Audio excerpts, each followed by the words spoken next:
Olá e bem-vindo a mais um episódio de Amor em Tempos de China. Hoje eu tenho o gosto de ter aqui comigo Rui Palha. Bem-vindo, Rui. É um gosto ter-te aqui. O Rui fez o mestrado integrado em Engenharia Eletrónica e de Comunicações e Telecomunicações na Universidade de Aveiro e tem também um MBA em Gestão de Empresas pelo Institute of Business Management. Viveu na Polónia e em Inglaterra, trabalhou tanto em Portugal como também mais tarde em Inglaterra e agora encontra-se em Xangai, China, há cerca de 4 anos e meio. Portanto, hoje estamos aqui também para partilhar um pouco daquilo que é a visão do Rui sobre a China, quais são as experiências dele neste país. Eu conheci o Rui em Xangai, portanto, quando vivia em Xangai, e hoje é um gosto realmente tê-lo aqui. Rui, fala-me um pouco daquilo que te trouxe à China. Então, no meu último emprego, antes de mudar para a China, eu estava a trabalhar em Inglaterra, trabalhava na Bentley, e nessa função eu tinha contacto com várias empresas, eu era o cliente e tinha vários fornecedores. Um desses fornecedores era uma empresa alemã que tinha o centro de desenvolvimento e fábrica em Xangai, e eu deslocava-me a Xangai 3 vezes por ano, e comecei então a entrar em contacto com uma realidade diferente, não é? E no final desse projeto, esse fornecedor convidou-me para mudar-me para essa empresa e eu aceitei o convite. E depois de 2 anos a vir à China de uma forma, ou seja, uma vez por cada trimestre, depois mudei-me permanentemente para Xangai. E são então, portanto, cerca de 4 anos e meio neste momento, sempre em Xangai. Sempre em Xangai, exatamente. E diz-me como é que é viver na China? Como é que é viver na China como um português? Como é que é viver na China como um expat? Qual é a tua experiência? Eu acho que viver em Xangai é um pouco diferente do que viver no resto da China. Xangai é uma metrópole, não é? É uma cidade muito internacional. Portanto, temos uma variada oferta de serviços e de opções, não é? Que provavelmente não temos no resto da China e mesmo noutras cidades, não é? pelo mundo, não é? Portanto, acho que Xangai é uma cidade especial, não só a nível da China, mas a nível mundial. E gosto bastante, pronto. Penso que o que posso destacar é a conveniência, não é? De serviços, tudo é entregue muito rápido em casa, as múltiplas opções para ir a restaurantes, para ir culturais, museus, concertos, parques, a localização de Xangai para poder também viajar no Sudeste Asiático. A segurança, penso que é uma cidade muito segura, e acho que se calhar é uma das principais diferenças a nível positivo comparado com outras metrópoles a nível mundial. E penso que são esses os pontos que eu destacaria em viver em Xangai. Sim, é muito interessante que tu referes conveniência, e eu acho que qualquer expat que tenha vivido ou que viva na China refere conveniência como uma dos principais aspectos que os leva a ficar durante anos e anos e a achar muito confortável viver na China, não é? Só para dar um exemplo, eu neste momento estou a passar uma temporada no Camboja, não é? E de facto a conveniência é uma coisa que aqui, portanto, não tem comparação com a China, não é? A conveniência da China de, sei lá, às 2, 3 da manhã queres comprar sabonete ou queres comprar sacos de lixo e vais ao telemóvel, pedes e passado, sei lá, 15, 20, 30 minutos está à tua porta, não é? Isso é algo que eu acho que quase em qualquer parte do mundo não tens, não é? Exatamente. E mesmo no Sudeste Asiático, não é? Eu passei recentemente também pela Malásia, Singapura, e a verdade é que não se encontra essa conveniência em mais lado nenhum, não é? E, portanto, acho que isso é um aspecto, de facto, ter o Taobao, não é? Ou ter o Ele.me, o Meituan, portanto, todas essas aplicações, essas super apps, tornam, de facto, a nossa vida muito mais fácil, não é? Concordo. Referiste também a questão da segurança, não é? Eu sei que muitas vezes, e especialmente quando temos aquela ideia, vou para a China, não é? às vezes há muito umas vozes desencorajadoras, no fundo, não é? Que nos dizem, mas se cá não é assim tão seguro, ou há aquela ideia da China ser um país longínquo, místico, não é? Sim, eu penso que na generalidade há uma imagem negativa da China no Ocidente, no mundo ocidental. Penso que também tem a ver com estas tensões que existem em termos da luta pelo poder a nível mundial. E a imagem depois que a comunicação social passa. No entanto, claro que existem alguns pontos, não é? O governo aqui na China é soberano, é autoritário, e temos a questão da informação, não é? A informação é controlada internamente, é difícil ter contacto à informação do exterior, e isso penso que é o que faz as pessoas terem um pouco de receio e uma imagem um pouco negativa da China. Mas penso que depois de se viver cá, percebemos que existe uma diferença entre aquela imagem que é percebida fora da China e aquela China em que nós vivemos aqui. Não é tão negativa, ou seja, até acho que é bastante positiva. Sim. E quais foram aqueles aspectos que realmente superaram as tuas expectativas, ou quais foram aqueles aspectos que realmente foram completamente contrários à ideia que tu tinhas da China antes de te mudares para aqui? Na minha experiência profissional e pessoal, penso que foi a interação com diversos número de pessoas em diferentes contextos. Não é? Eu digo sempre que um pouco que Xangai ou China para mim significa um pouco uma infinidade de opções e de possibilidades, e de facto neste período em que estou a morar na China não é conhecido pessoas de diferentes nacionalidades, de diferentes áreas, e isso é que te torna a experiência muito enriquecedora, ou seja, a partilha de experiências e destes momentos que também experienciamos. Penso que isso é o que faz a vida cá um pouco diferente daquela que nós provavelmente teríamos em Portugal.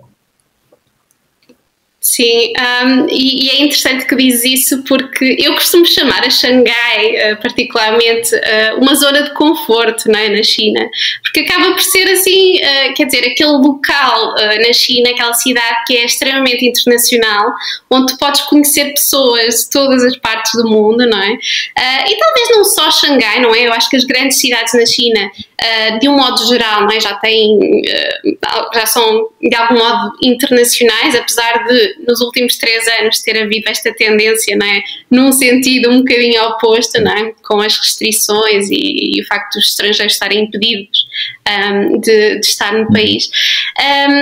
Mas achas que isso é sempre positivo? Ou seja, essa diversidade e o facto de em Xangai, no fundo, podermos estar com pessoas de todas as partes do mundo, achas que isso tem algum aspecto negativo? Por exemplo, eu estou a pensar na questão de integração até cultural, não é? No sentido de aprender a língua, realmente aquela conexão com os locais, entender, não é? A China autêntica e genuína, digamos assim. Sim. Achas que isso... Como é que vês essa questão? Ou seja, eu falo também na minha experiência, e o meu chinês é muito básico, sei apenas algumas palavras, só mesmo para aquelas situações críticas, e penso que muito poucas cidades na China provavelmente permitem, ou seja, viver e ter uma vida praticamente normal sem realmente falar a língua local. E acho que nesse aspecto, se calhar em Xangai tem essa facilidade para os estrangeiros, que não é realmente necessário falar a língua materna, a língua local, para poder viver e poder-se efetuar todas as atividades que são necessárias aqui na cidade. Acho que essa... Sim. Portanto, é mais a questão, existe de facto, e também passei por esse período no início de adaptação a uma realidade completamente diferente, não é? De habituarmos a este mundo online, de usar estas aplicações, portanto, todas em chinês, e aí eu não consigo ler caracteres chineses, e não é? Temos que nos habituar a usar os tradutores e vamos-nos também habituando a como as coisas funcionam. No início existe este período de adaptação. Mas fim deste período, penso que depois de uma pessoa se conseguir habituar é muito conveniente e é muito são uma zona de conforto, como tu chamaste, aqui em Xangai, para poder viver. Sim, sim, sim. E é interessante que eu há pouco tempo estive também em Hong Kong e estava em conversa com um amigo português e ele dizia-me que teve uma amiga que veio à China, portanto veio visitar a China de férias, portanto isto acho que já foi há algum tempo atrás, não é? Porque a China tem estado fechado para férias, portanto imagino que tenha sido há algum tempo, e que de facto chegou à China e era uma pessoa que já tinha viajado pelo mundo inteiro, por diferentes partes do mundo, muito confortável, não é? Com a questão das barreiras linguísticas, não é? Com as diferenças, tudo mais, mas chegou a Pequim e sentiu que de facto havia muitas diferenças, mesmo ao nível daquilo que falamos, não é? Das aplicações, quer dizer, das redes sociais, por exemplo, não é? O facto de existir todo um universo, quer dizer, centrado na China, é um universo próprio, não é? Porque eu acho que a China, em muitos aspectos, é assim, não é? Tem o seu próprio universo. Ou seja, da China é um pouco controlar a informação, ou seja, isso permite-lhes preservar a cultura chinesa e não serem tão integrados nesta globalização que existiu nos últimos anos, não é? Ou seja, fora da China, provavelmente todos os países, as pessoas conseguem falar em inglês e conseguem viajar livremente e não há grandes restrições. Depois, na China existem, pronto, como o país é um pouco fechado em termos de informação, as ideias conseguem mantê-las ao longo das diferentes gerações aqui na China e pronto, e depois tinha este avanço na tecnologia que também não existe no resto do mundo, não é? Estas aplicações online e consigo compreender.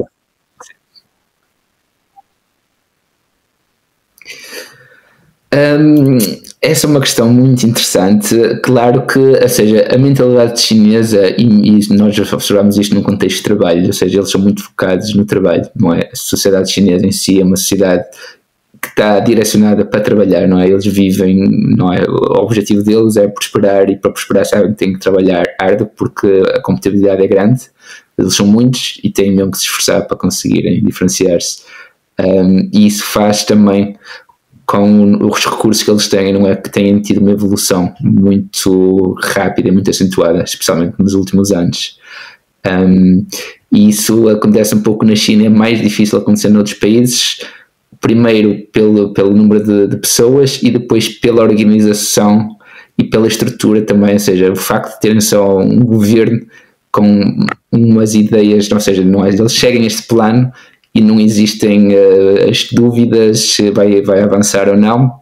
Portanto, as coisas aqui acontecem muito rápido e penso que essa é uma vantagem de ter um governo com uma ideia, pronto, que estão apostados no desenvolvimento do país a nível social e a nível económico. Sim, nós vimos isso também, portanto, neste período de Covid, não é? Nesta era Covid, portanto, tanto para o bem como para o mal, de facto a China consegue fazer coisas impressionantes, não é? Acho que consegue realmente mover a população num certo sentido, ou tomar essas medidas também de um dia para o outro, não é? Sim. Portanto, isso é de um modo, é impressionante, não é? Mas também, lá está, tem vantagens e desvantagens, naturalmente. Fala-me um pouco falaste realmente que os chineses são um povo muito trabalhador e nós vemos isso, eu diria até, uma das impressões, portanto, mais antigas que eu tinha sobre os chineses era exatamente essa, não é? E realmente verifica-se, até porque nós vemos, por exemplo, em Portugal, muitas vezes as lojas de chinês, não é? Abrem ao fim de semana, portanto estão abertas até mais tarde, não é? Eu lembro-me na minha cidade, por exemplo, na minha terra natal, Macedo de Cavaleiros, de facto eu lembro-me que as lojas chinesas eram sempre aquelas que estavam abertas ao fim de semana, até tarde, quer dizer, portanto traziam de facto conveniência para a população local, não é? Mas de facto como é que é a cultura de trabalho na China? Porque sabemos que isso também tem vantagens e desvantagens, não é? E para o indivíduo em particular, como é que é a cultura de trabalho? No meu caso, eu trabalho para uma empresa alemã e apesar de ser uma empresa alemã, aqui na China as chefias, a parte de gestão também são pessoas internacionais, são pessoas normalmente são também de nacionalidade alemã, portanto, é uma cultura de trabalho mais ocidental. Portanto, nós normalmente não trabalhamos fins de semana, mesmo nos make-up days. A minha empresa está fechada nos fins de semana, e mesmo durante a semana normalmente não existe uma grande necessidade de fazer muitas horas extra. Mas esta já é a minha segunda experiência profissional aqui a trabalhar em Xangai, e também tendo em contacto com outras pessoas que eu conheço, não é, que fui conhecendo. Também existe muita cultura do 9 and 6, não é? Trabalhar das 9 da manhã às 9 da noite, 6 dias por semana, e aquelas pessoas que não conseguem diferenciar o tempo que estão em casa, ou seja, o tempo que é para trabalhar para o tempo que é para lazer, ou seja, eles estão provavelmente 24 horas ligados e em caso de alguma necessidade estão disponíveis para responder. Sim, e isso é algo também muito impressionante, não é? Porque, por exemplo, algo também que eu acho muito surpreendente é, por exemplo, no Taobao, a qualquer hora da noite, não é? Tu abres o Taobao, estás a ver um produto, não sei o quê, tens alguma dúvida, tu mandas uma mensagem e muitas vezes eles respondem, mesmo que sejam 2 da manhã. Ou seja, é aquele customer service, não é? Que é muito rápido e, quer dizer, é às vezes surpreendente, de facto, e quer dizer, como é que é possível, não é? Às vezes a horas tardias e ainda assim... Eu gostava de referir também que é uma das diferenças que existe aqui é a diferença entre o mundo profissional para o mundo pessoal. Não existe uma linha tão diferenciadora entre estes dois mundos aqui na China, não é?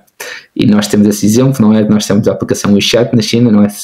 Que é uma integração de um Facebook com um WhatsApp, com um sistema de pagamentos, não é? Uma aplicação que tem tudo, e temos os nossos contactos pessoais, os nossos contactos profissionais, não é? E existe depois, não é? Esta mistura, basicamente, entre estes dois mundos, do pessoal e do profissional, que depois acontece, ou faz acontecer estas situações, não é? Que podemos estar em casa, mas se tivermos, não é, uma loja online, recebemos as mensagens e respondemos a qualquer hora, não é? Que nós tenhamos o telefone disponível. Precisamente, isso também pode ser, não é? Também se aplica a nós, portanto, sim, pessoas mesmo expats que trabalham na China, não é? Que eu ouço muitas vezes, e já eu pessoalmente experienciei, não é? Ter essa dificuldade de dizer exatamente, de marcar essa linha entre o que é pessoal e o que é profissional, não é? Especialmente no WeChat, que é, apesar de existe o WeChat empresas, não é? O WeChat profissional, mas acaba por não se utilizar, não é? As pessoas usam mesmo o WeChat para tudo, não é? É uma ferramenta de trabalho, quer dizer... Exatamente, e até demais, por vezes, ou seja, nós, na nossa empresa, por exemplo, nós utilizamos o Microsoft Outlook para os e-mails e para trocar comunicação, não é? Com os nossos fornecedores, com os nossos colegas de trabalho, tanto aqui como na Alemanha, como noutros países. E muitas vezes os nossos colegas chineses criam grupos do WeChat e trocam informação e fazem os contactos no grupo do WeChat, e acaba por ser um pouco prejudicial, não é, nesse aspecto para nós que queremos seguir, não é, temos que seguir o desenvolvimento dos projetos, e muitas vezes torna-se um pouco mais complexo quando não é, eles usam estes caminhos paralelos para comunicarem entre si, que normalmente é muito mais conveniente para eles de trocarem mensagens através do WeChat. Sim, exato. E falando um pouco do WeChat, porque eu acredito que muitas pessoas que vão ver este episódio portanto, não estão familiarizadas com esta plataforma. É uma plataforma muito centrada na China, não é? É assim, eu já vi no Sudeste Asiático também a ser utilizada, mas não muito. O que é o WeChat? O que é que se pode fazer com o WeChat? Sim, o WeChat é basicamente uma mistura de várias ferramentas que nós usamos no mundo ocidental, não é? Pela cor e pelo layout, a primeira aplicação que nós dizemos que é mais parecida é o WhatsApp, não é? E o próprio nome, não é? Tem algumas semelhanças. E depois temos a parte também que podemos fazer os posts, não é? De diversos âmbitos.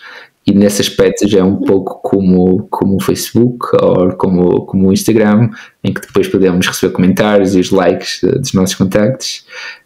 E depois tem uma terceira parte que é esta parte em que podemos efetuar os pagamentos. Temos uma carteira digital dentro do WeChat, em que podemos armazenar dinheiro nessa carteira digital, ou então podemos fazer a ligação direta aos nossos cartões bancários e depois é generado um código, um QR Code, e com este código fazemos basicamente todos os pagamentos dentro da China, não é? Sim, e isso é impressionante porque de facto eu não me lembro da última vez que eu toquei em dinheiro, não é? Dinheiro vivo na China. E aliás, moedas então, até me faz confusão agora, não é? Eu fui a Portugal em dezembro, saí da China pela primeira vez, não é? Nos últimos 3 anos fui agora a Portugal e foi uma das coisas, não é? Que eu já não estava habituado, não é? A usar carteira, aqui na China não uso carteira, não é? Uso só o telemóvel e depois de sair da China, não é? Tenho que voltar a usar carteira, não me posso esquecer de levar os cartões multibanco, de ter dinheiro disponível, e isso na China não acontece, não é? Só por isso o telemóvel e em qualquer lado encontramos uma powerbank em caso da gente ficar sem bateria, não é? E é realmente a única coisa que é necessária na China para andar no bolso, é o telemóvel. Exatamente, telemóvel, powerbank, que uma coisa está ligada à outra, não é? Porque com um telemóvel eu posso ganhar código. Qualquer estabelecimento hoje em dia aqui, pelo menos em Xangai, não é? Encontra-se uma powerbank muito, muito facilmente. Portanto, nem necessitamos de ter uma powerbank connosco, não é? Porque existe também essa conveniência para encontrar powerbanks. Exato, eu acho que realmente esse conforto é algo que não se encontra, eu diria, assim, em nenhum lado, não é? Em nenhum outro lado, pelo menos desta forma, não é? Tão chinesa. Essa questão, por exemplo, da economia partilhada, não é? Porque falamos das powerbanks, falamos, por exemplo, de bicicletas, não é? Que na China, em qualquer canto tens, portanto, muitas bicicletas que também só precisas de escanear um código e, portanto, tens acesso imediato à bicicleta, não é? Achas que esse tipo de economia partilhada seria, por exemplo, possível noutro país? Seria possível em Portugal? Ou em Inglaterra? Ou em outro país? Em Portugal penso que há uma ideia similar agora, a última vez que eu fui a Portugal, do que eu verifiquei, que é com trotinetes, não é? Há uma série de... Eu sou natural de Braga e em Braga havia vários locais onde era possível também com o telemóvel desbloquear estas trotinetes e usar estas trotinetes para viajar dentro da cidade, mas a nível de recursos aqui na China, não é? Pelo número de pessoas e o número de serviços disponíveis, não é? É muito mais fácil, não é? Há uma maior disponibilidade tanto destas bicicletas como de pessoas e de empresas que conseguem fazer a manutenção, de limpá-las, de repará-las, e de manter isto, não é, a um nível constante, que o serviço esteja sempre a funcionar. E noutros países é mais difícil porque não existem estes recursos a nível de pessoas e a nível de serviços. Isso poderá no futuro caminhar nessa direção, mas vai demorar mais algum tempo. Penso que na China este tipo de serviços é mais fácil de implementar devido ao número de pessoas aqui disponíveis que possam efetuar esse serviço. Sim. Rui, fala-me um pouco também de como é viver, como eu disse, como um expat na China, não é? Porque tu já falaste da diversidade, não é? Há muitas pessoas de lugares diferentes. Também existe uma comunidade portuguesa, por exemplo, em Xangai, não é? Fala-me um pouco disso, de como é que é construir laços na China, mesmo com os locais, a questão da confiança, não é? Que eu sei que da minha experiência às vezes não é necessariamente tão rápida ou tão fácil. Fala-me um pouco desse aspecto mais pessoal da China. Sim, em relação ao contacto com os nossos colegas chineses ou com as pessoas locais, claro, a primeira coisa é a barreira linguística, não é? Muitas pessoas locais não falam inglês, não é? Por exemplo, na minha empresa não tenho normalmente problemas. Na minha empresa as pessoas normalmente é requerido que falem inglês para trabalhar na minha empresa. Portanto, não existe esta barreira linguística, mas a nível cultural é um conceito diferente, não é? A sociedade chinesa é muito orientada para a família. Não é? Desde cedo as pessoas começam a trabalhar, o objetivo delas é trabalhar e fazer uma família, então existe essa ideia, ou seja, de casar, ter filhos, e depois a vida normalmente de um casal chinês é muito focada em, pronto, casa, trabalho, família. São estas as bases, não é, da população e da sociedade chinesa. Existe também, eu penso que em Xangai também existe já uma parte também mais de poder sair à noite e de poder também desfrutar da cidade, não só ficando em casa, não é? Mas penso que esta parte da população também é uma população um pouco mais internacional, são pessoas que provavelmente já estudaram no estrangeiro ou já viajaram bastante fora da China e têm esta mentalidade um pouco mais ocidental. Em termos de vida como expat, eu destacaria estas vivências que nós temos, não é? Temos a comunidade portuguesa em Xangai, em que normalmente nos costumamos encontrar quase semanalmente, encontro-me com portugueses cá em Xangai, para várias atividades, para correr na rua, para ir jantar a um restaurante português, para sairmos, para fazermos diversos desporto, outros tipos de atividades. Penso que aqui, e depois acabamos sempre por conhecer novas pessoas, não é?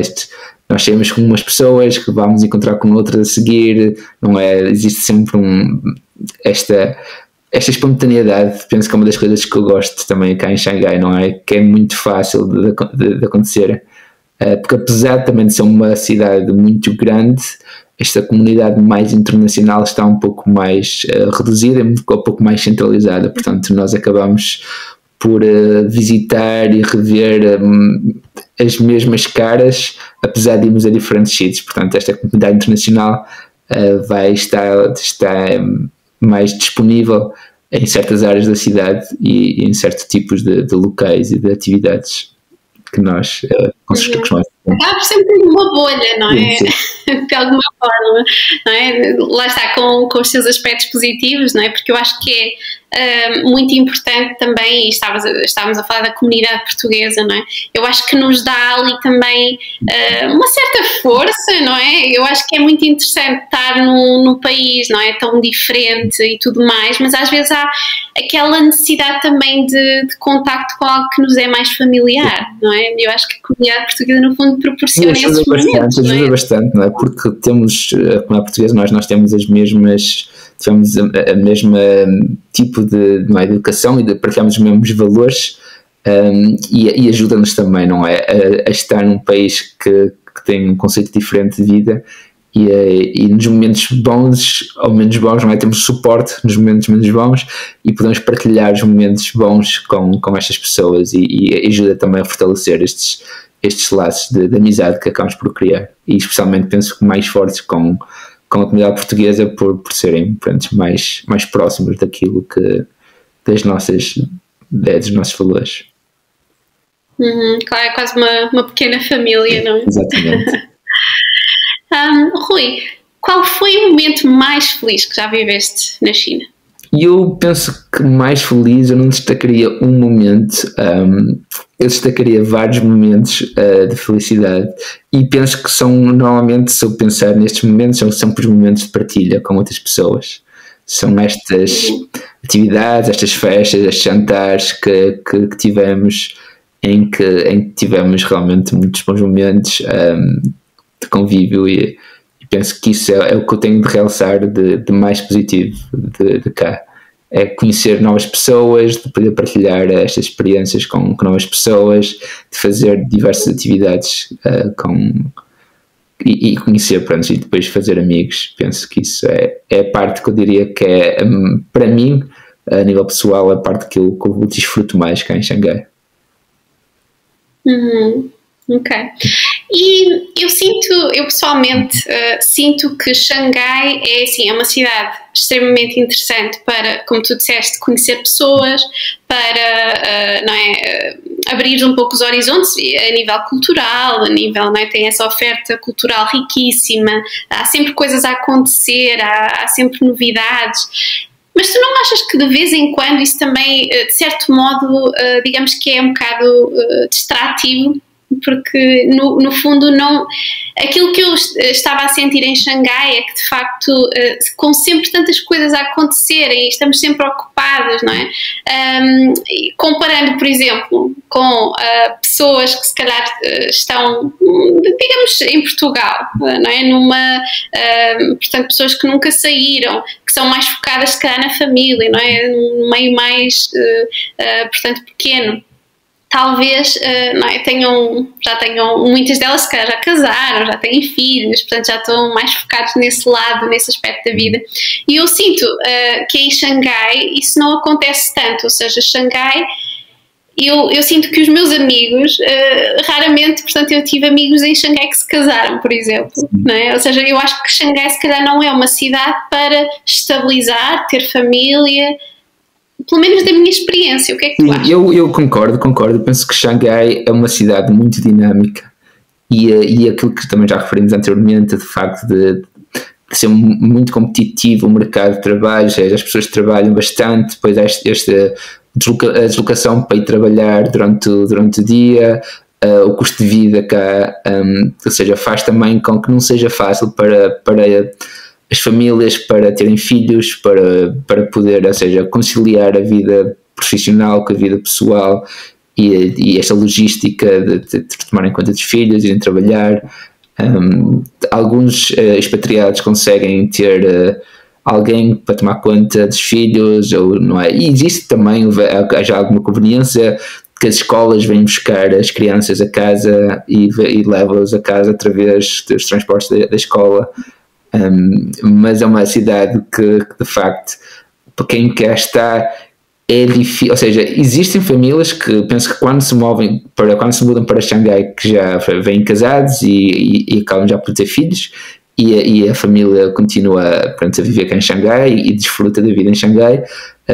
Penso para pessoas que vêm sozinhas e depois para mais tarde pensarem-se em casar e ter família em Xangai, é mais raro isso acontecer. Também pela minha experiência, também não conheço muitas pessoas que isso tenha acontecido. Penso que também tem a ver com este facto da vivência, não é? De termos sempre várias atividades a acontecer e as pessoas preferem apostar um pouco mais na parte pessoal, na parte de aproveitarem as vantagens de viver numa cidade como Xangai. Provavelmente mais tarde, se quiserem ter uma família, provavelmente pretenderem mudarem-se para um sítio mais tranquilo. Sim. Uhum. Rui, em termos de, portanto, falamos muito de vantagens, não é? Muito dos aspectos positivos de viver em Xangai, de viver na China, claro que mais focados na tua experiência em Xangai, mas quais são os aspectos negativos ou talvez os aspectos que tu menos gostas ou experiências que não tenham sido tão positivas até o momento? Sim, tive algumas e no início a adaptação não foi fácil, também por algumas destas experiências menos positivas que eu tive. Uma das que já referimos aqui também tinha a ver com este lockdown, não é? Que nós experienciámos ano passado, não é? Que é uma coisa que penso que é única em todo o mundo, que ficámos quase 2 meses e meio seguidos fechados em casa, não é? Com comida a ser distribuída pelo governo, não é? Penso que isto foi uma experiência, espero eu, única, não é? Que não volta a acontecer, mas é uma experiência marcante, não é? E demora algum tempo para recuperar, não é? Para voltar a ganhar confiança, a voltar a sair, a voltar a desfrutar de viver cá. Penso que esta foi uma daquelas experiências, não é? Que posso dizer que foram menos positivas. No meu primeiro emprego também as coisas foram um pouco complicadas. Era uma empresa com uma gestão mais de pessoas chinesas ligadas ao governo. Havia muitas questões políticas, havia assim uma ideia não muito favorável em relação aos estrangeiros e as coisas acabaram por não correr muito bem. As coisas não correram muito bem, mas felizmente pronto, consegui depois mudar para uma empresa em que as coisas já funcionam de uma maneira mais habitual àquilo que nós estamos à espera. Outros se calhar dos pontos que eu se calhar referiria será talvez o sistema de saúde chinês, não é? Eu felizmente até agora não tive assim grandes problemas, apesar que ano passado tive um acidente de moto e tive alguns meses a ser tratado no hospital público chinês, mas pronto, não foi assim muito grave, mas penso que, ou seja, se um dia tiver assim algum problema de saúde um pouco mais grave ou uma coisa assim mais urgente, tenho algum receio em ir, não é, aos serviços públicos chineses, não é, porque é demasiada gente para que está no hospital, não é, e o atendimento é muito breve. E o conhecimento muitas vezes é baseado nas crenças da medicina chinesa, ou seja, penso que não há tanta importância dada às pessoas, não é? Porque são muitas e não há tempo para toda a gente, portanto, a menos que tenhamos muito mal, eles se calhar dão um pouco mais de atenção, senão não. Existem também, não é, o serviço privado de saúde, mas é necessário, nesse caso, ter um seguro internacional de saúde para poder, não é, usar este tipo de serviços, porque são de... Eu ia referir exatamente isso, não é? Porque existe muito essa diferença entre o que é serviço privado e serviço público. Sim. Não é? Na questão da saúde. Eu já experienciei ambos, não é? É um tratamento, quer dizer, diametralmente oposto quase, porque é aquilo que tu dizes. O sistema público é muito mais barato, não é? De um modo geral, não é? Mas é de facto, não é tão personalizado. E é engraçado que eu tenho uma história, por acaso, de ir à ginecologista, não é? Portanto, eu decidi ir à ginecologista, marquei para um hospital público, não é? Pareceu-me uma boa ideia. E o que é que acontece? Portanto, eu chego lá e o atendimento não é individualizado, ou seja, o gabinete está aberto, as pessoas entram, quer dizer, 3 pessoas de cada vez ou mais, a porta aberta, não há privacidade nenhuma, quer dizer, a pessoa expõe ali as questões todas, não é? E não há um mínimo de privacidade. E a questão é, para eles isso é normal. E para mim, na altura, eu depois acabei por me recusar, não é, a ter a consulta, porque eu achei chocante. É assim, sendo, por exemplo, um oftalmologista ou um outro, não é, tipo de problema seria ok, mas sendo, não é, portanto, uma questão mais privada, eu achei de facto demasiado exposto. E portanto, é essa experiência, não é? E é isso que é interessante também. Eu na altura achei, é uma experiência interessante, pronto, não... Mas de facto... E a outra questão também relacionada um pouco com o serviço público chinês, mas é mais uma questão cultural também, que é a questão das pessoas chinesas, especialmente as mais velhas, de respeitarem filas, não é? E isso vê-se no hospital público também, não é? Que é uma luta, não é? As pessoas não respeitam as filas, estão sempre a tentar entrar no gabinete, não é? Estão sempre à espera que alguém saia para entrarem logo e poderem passar à frente, ou seja, não há este respeito, este civismo, e especialmente penso que é mais com uma população mais velha aqui na China que isso acontece. Não só no hospital, não é? Como estamos a falar do hospital, isso também acontece muito no hospital, mas em qualquer sítio na China, não é? Em que seja preciso respeitar uma fila de pessoas, vamos provavelmente experienciar este tipo de situações, não é? Em que pessoas tentam nos passar à frente. Então, e somos estrangeiros, ainda sentem mais, não é? Eu sinto mais que, sendo estrangeiro, eles acham que não é. Nós somos estrangeiros, vai demorar mais tempo porque vamos ter dificuldades em comunicar, então eles não têm essa paciência, então passam-nos à frente, que assim é mais fácil para eles. Sim. E depois eu sinto que às vezes muito também essa questão, exatamente, de às vezes por sermos estrangeiros portanto, é preciso mais tempo para resolver um determinado assunto, e as pessoas que estão atrás é do género, olhar para o relógio, não é? Ali já muito impacientes. E isso é esse, por exemplo, também podemos dar um exemplo, que é a questão dos bancos, não é? Sempre que nós queremos, não é, transferir dinheiro para fora da China, temos que ir ao banco com uma série de documentos, não é? Nós basicamente é sempre um par de horas que a gente perde no banco cada vez que tentamos fazer uma transferência internacional, e depois os sistemas chineses estão preparados para nomes com caracteres chineses, depois nós temos estes nomes estrangeiros com 4 ou 5 nomes, não é? Depois os nomes nunca batem certo com os que estão no sistema, e depois os documentos é sempre um problema. Isto é uma das coisas, não é? Que quem cá está vai se habituando, não é? Vai ganhando um pouco de tolerância, não é? Os estrangeiros que cá estão têm que ganhar um certo tipo de tolerância e já estão habituados, não é? A dizer que isto é normal, se eu quiser ir ao banco vai demorar umas horas e pronto, e tem que ser assim, porque é como isto funciona cá, não é?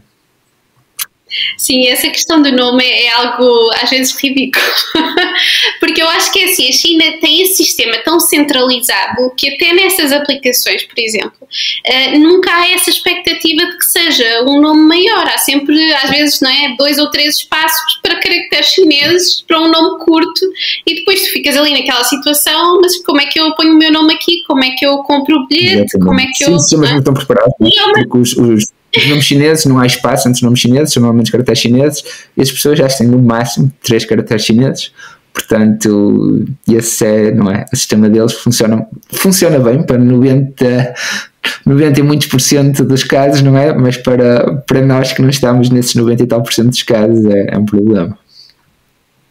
Sim, e estava-me a lembrar, até porque falámos na questão do sistema de saúde, de uma das primeiras vezes que eu fui ao hospital na China, ainda estava em Pequim na altura, e lembro-me que, pronto, eu estava lá a aguardar também, lembro-me que na altura fui ao hospital público, tive de aguardar bastante tempo, e assim de repente começo a ouvir lá a maquinazinha, portanto vinha um som com letras, portanto S-O-F-I-A,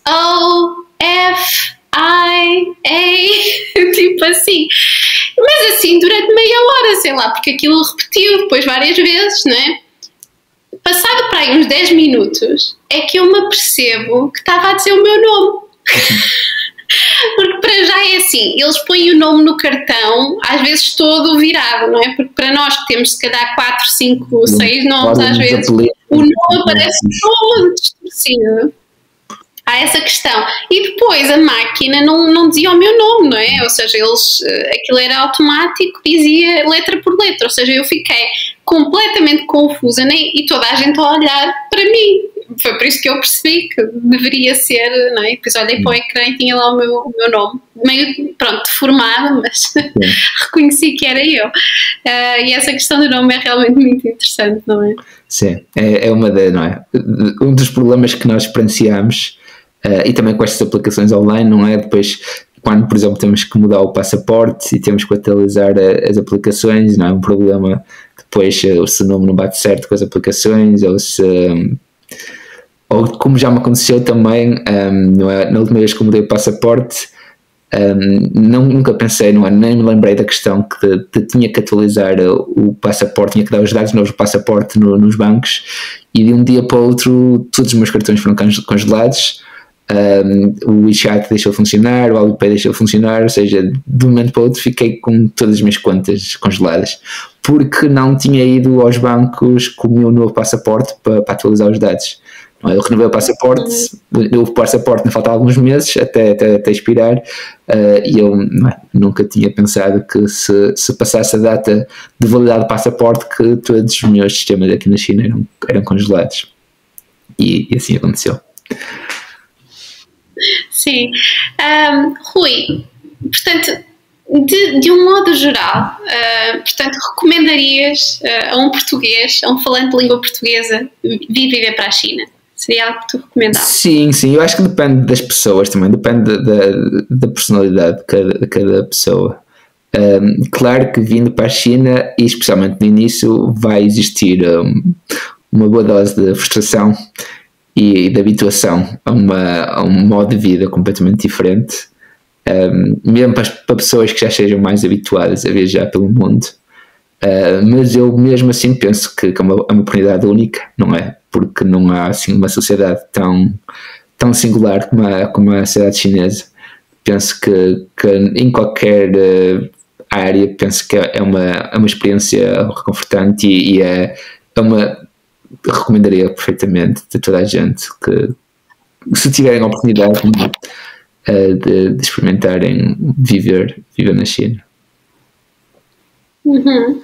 E que conselhos darias? Portanto, alguém que já decidiu, eu vou para a China. Como é que as pessoas podem, não é, começar esse processo?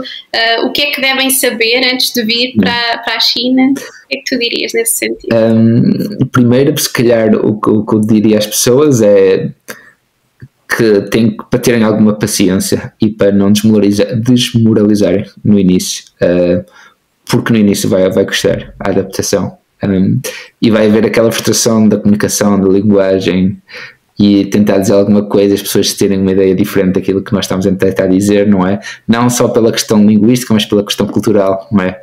Porque podemos tentar dizer algo e as pessoas cá, não é? Se ouvirem isso, vão interpretar de uma maneira diferente.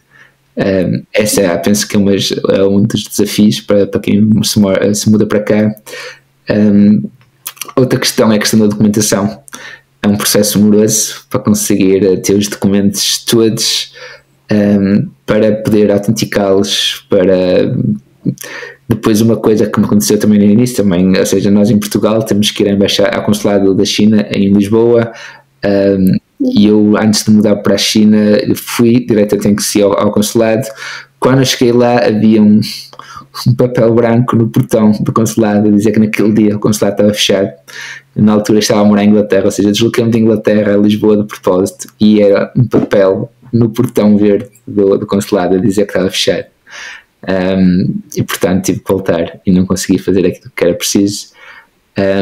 E depois é a questão da complexidade por exemplo, na China todos os documentos oficiais têm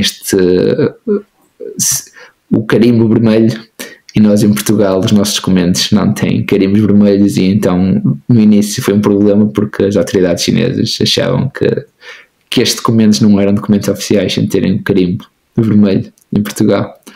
Mas depois de ter a explicação da embaixada e as coisas lá se resolveram. Outro dos pontos que eu se calhar realçaria é a questão de VPN, não é? Para as pessoas que se mudam da China para fora da China para dentro da China, não é? Todas estas aplicações relacionadas com o Google, com o YouTube, o Facebook, o Instagram, o Twitter, Gmail, nada funciona dentro da China, a menos que se tenha uma VPN. Normalmente é mais fácil comprar e instalar antes de se mudar para a China. Depois de estar dentro da China é bastante mais difícil de conseguir ativar estes serviços, e são muito convenientes, não é? Especialmente queremos estar em contacto com os nossos amigos, a nossa família, ter acesso a toda a informação como estamos habituados antes de nos mudarmos para a China. E penso que esse também é um conselho importante a dar, não só para quem se muda para viver, mas também quem vem cá para visitar a China, tem que tratar disso antes de entrar em território chinês. Sim, convém, portanto, salientar que não é legal, não é? Portanto, sim, o acesso ao VPN, mas naturalmente acaba por ser muito utilizado, não é? Porque de facto existe este muro, não é? Em termos de redes sociais e de internet no geral, que para um expat, não é? Para alguém que vem de fora, acaba por ser ali um grande choque, não é? Até para manter contacto com a família, por exemplo, não é? Algo tão simples como isso. E é engraçado que eu desde que, portanto, enquanto vivi na China, acabei por me desconectar muito das redes sociais ocidentais. Eu criei recentemente Instagram outra vez, porque eu tinha, portanto, eliminado todas essas redes sociais, mas vê-se que, de facto, depois de sair da China, não é?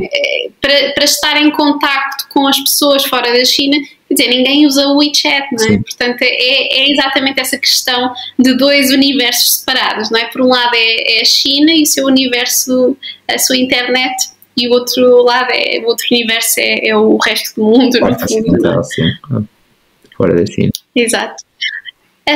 Rui, portanto, em relação eu queria te perguntar também em relação a transportes, em relação a viajar na China. O que é que tu achas sobre isso? Qual é a tua experiência? Eu aqui em Xangai, eu tenho uma scooter. Nunca tinha conduzido scooter até mudar para Xangai.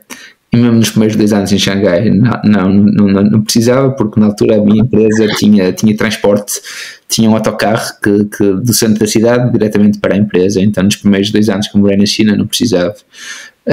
Depois comprei scooter e basicamente a minha vida mudou em termos de logística, porque é super conveniente em Xangai a ter uma scooter, porque temos as infraestruturas para poder usar, ou seja, existem nas estradas tem uma via para as bicicletas e para as scooters, ou seja, permite evitar o trânsito e é muito conveniente, podemos estacionar em qualquer lugar, basicamente, a qualquer hora do dia.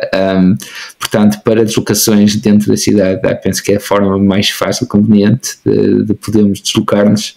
Eu recentemente também estive na Tailândia e experienciei a diferença, apesar também de ser um país onde se usa bastante as motos, as scooters, mas no caso, por exemplo, de Bangkok, não tem estes espaços para poder circular, ou seja, as scooters e as bicicletas têm a mesma via, se partilham a mesma via com os automóveis, e não é tão conveniente, e esta questão de poder evitar o trânsito não é tão fácil, por exemplo, numa cidade como Bangkok, comparado com Xangai. E menos seguro também, não é?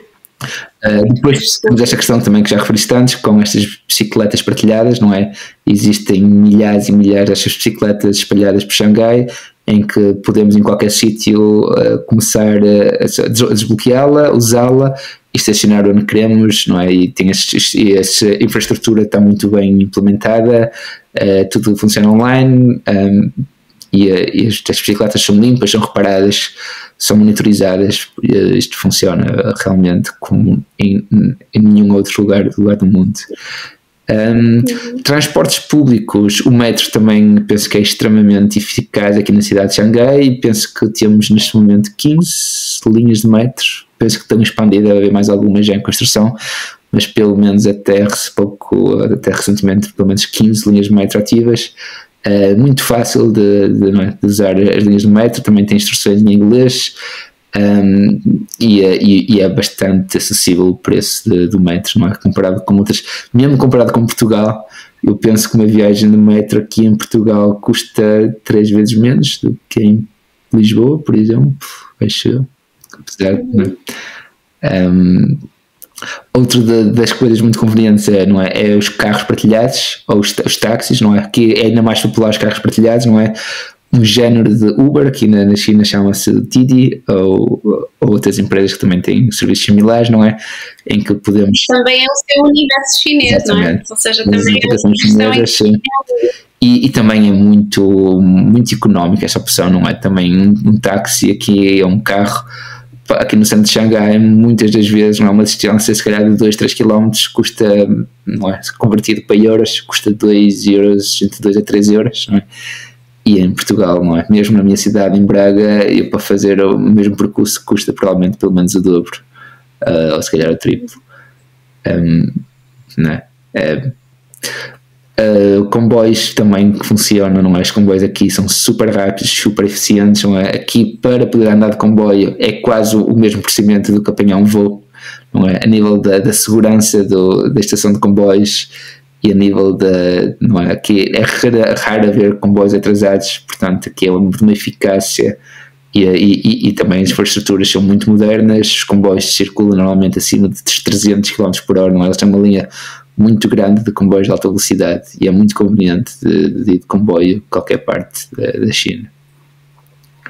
Sim, eu raramente andava de avião e ando de avião na China, quer dizer, é algo que eu nem, normalmente não, a não ser que fosse realmente uma distância muito grande, eu por norma apanhava sempre o comboio. Eu adoro andar de comboio na China.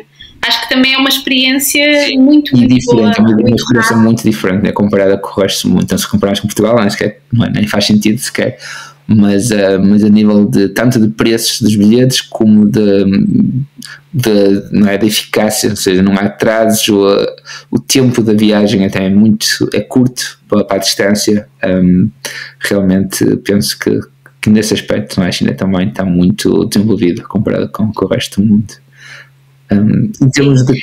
mas diz. Não, eu só ia dizer que em termos depois de trânsito normal, pronto, quem tiver um carro, aí já é um ponto menos positivo, provavelmente, não é? Para uma cidade como Xangai, como é de esperar, não é? Com 25, 26 milhões de habitantes, ter um carro em Xangai pode ser um problema, não é? Vai ter filas de trânsito diariamente, vai ser um problema para arranjar estacionamento. Não é? Depois existem algumas restrições dependendo do tipo de matrícula que se consegue obter, que só podem entrar em certas zonas da cidade, não é? Dependendo da área em que estão a circular. E especialmente para estrangeiros isso pode ser um pouco problemático, não é? Muitas vezes saber exatamente até onde se pode ir com um carro com a matrícula que temos. Mas pronto, em geral penso que funciona bastante bem e melhor do que, não é? Penso que são mais as vantagens que as desvantagens comparado com outros países fora da China. Rui, é barato viver na China? É assim, eu penso que se eu viver com um estilo mais local, não é? Se eu consumir produtos que os locais consomem em termos de alimentação e em termos de habitação, provavelmente conseguiria ter um estilo mais económico, não é? Apesar, não é, que para os nossos standards, não é, para aquilo que nós estamos habituados no mundo ocidental, não é, o tipo de alimentos, o tipo de eventos e de serviços em que costumamos frequentar, o tipo de habitação também em que nós também estamos habituados e queremos de certo modo também, não é, sentirmos-nos confortáveis aqui na China, não é? Isso eleva um pouco os custos, não é, de viver aqui em Xangai. Normalmente os expatriados, não é, têm alguns apoios a nível financeiro para alojamento, para transportes, e isso acaba também por ajudar neste acréscimo, não é, relativamente ao custo de vida local. Mas penso que em geral para a população chinesa existe uma grande disparidade, não é? Existe aqui se calhar uma das coisas que também podemos realçar aqui na China, não é? Existem pessoas que têm um salário muito, muito reduzido e existem pessoas que têm um salário muito alto, ou seja, a diversidade em termos sociais é enorme, é gigantesca, não é? Em Xangai. E, portanto, provavelmente não conseguimos definir que seja barato ou não barato viver em Xangai, depende muito, não é? Do tipo de condições financeiras que tínhamos e depois aí podemos, não é, ter uma melhor ou pior, não é, escolha de conforto, não é? Muitas vezes não é a escolha, não é, especialmente para os locais, mas poderá, ou seja, para parte da população é difícil, não é? Conseguirem suportar os custos, especialmente numa cidade como Xangai, uma cidade grande, não é, em que existem alguns custos que são elevados para a população local. Sim, eu acho que muitas vezes há muito essa ideia errónea de a China é barata. Quer dizer, e essa ideia está lá no passado, não é? Há uma década atrás, porque eu mesmo, portanto, há 7 anos, quando cheguei à China, e os preços agora, não é? Os preços na altura e os preços agora é uma discrepância gigante, não é? Portanto, eu senti muita diferença. E também falar de China, Xangai ou China, Pequim, falando também, por exemplo, fazendo a comparação com uma zona rural da China, sei lá, Guizhou, quer dizer, é uma discrepância muito grande, não é? Os preços também variam bastante. Portanto, acho que essa questão de, às vezes, assumirmos que a China é barata é algo que, para nós sabemos, não é? Que lá está, se pode encontrar preços muito diferentes. Mas, de facto, quando falamos, por exemplo, como disseste, de táxis, por exemplo, apanhar um táxi é algo muito conveniente, muito mais barato, não é? Falar dessa questão da conveniência, acho que a conveniência também nos permite poupar muito dinheiro, não é? Exatamente.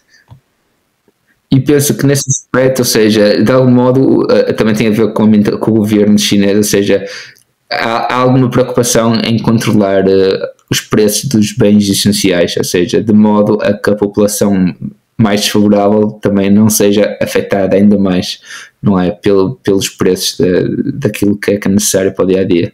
Portanto, tudo o que é, seja os vegetais, o metro, assim, os táxis, as coisas mais comuns da alimentação chinesa, não é? Normalmente os preços mantêm-se mais estáveis e sei que existe algum trabalho, algum cuidado da parte do governo para tentar manter, não é, os preços a níveis acessíveis, não é?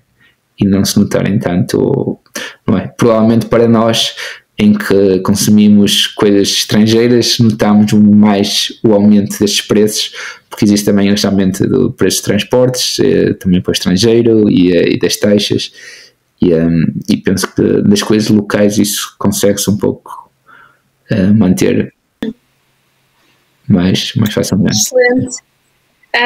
Obrigada, Rui. Em relação, portanto, uma última pergunta que eu te queria fazer.